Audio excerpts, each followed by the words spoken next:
আর কত ধৈর্য ধরবে পশ্চিমবঙ্গ সরকার অনুমোদিত 235টি আনএইডেড মাদ্রাসার অসহায় বঞ্চিত অবহেলিত শিক্ষক শিক্ষিকারা?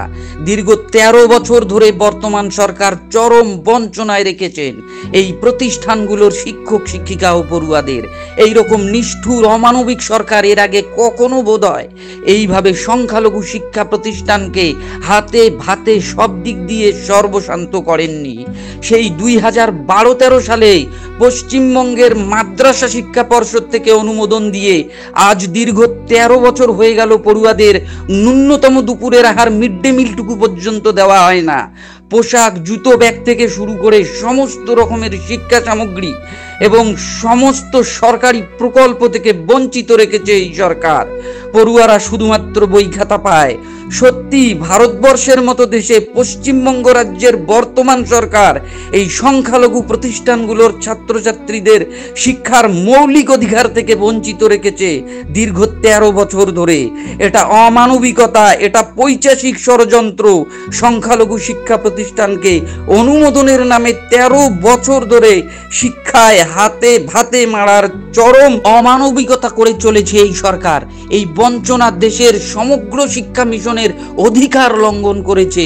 এই বঞ্চনা ভারতীয় শিক্ষার সংবিধানের মৌলিক অধিকার লঙ্ঘন করেছে। শুধু পড়ুয়া নয়, এই প্রতিষ্ঠানগুলোর শিক্ষক শিক্ষিকাদের বর্তমান দ্রব্যমূল্য অনুযায়ী ন্যূনতম পারিশ্রমিকটুকুও দেওয়া হয় না।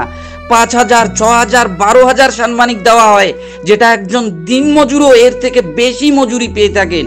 সিনিয়র এবং হাই মাদ্রাসার মাত্র 8 জন শিক্ষকদের সাম্মানিক দিয়ে বাদবাকি শিক্ষক শিক্ষিকা শিক্ষাকর্মীদের আজও সাম্মানিক চালু করা হয়নি। সাথে পরিকাঠামোগত বেহাল দশায় রাখা হয়েছে দীর্ঘ 13 বছর ধরে। আর কত ধৈর্য ধরবে এই 235টি আনএইডেড মাদ্রাসার পড়ুয়া আর শিক্ষক শিক্ষিকা ও শিক্ষাকর্মীরা? প্রশ্ন ওয়াকিবহাল মহলের। এই বঞ্চনার প্রতিবাদে এই সংখ্যালঘু প্রতিষ্ঠানগুলোকে বাঁচাতে, শিক্ষার অধিকার আদায় করে নিতে আমরণ আন্দোলনের পথে নামতে চলেছে রাজ্যের সমস্ত সরকার অনুমোদিত 235টি আনএইডেড মাদ্রাসার শিক্ষক শিক্ষিকারা। রাজপথেই নাকি ফয়সালা হবে এই প্রতিষ্ঠানগুলোর ভবিষ্যৎ। সংগ্রামী বার্তা দিয়েই জানাচ্ছেন ওয়াকিবহাল মহল।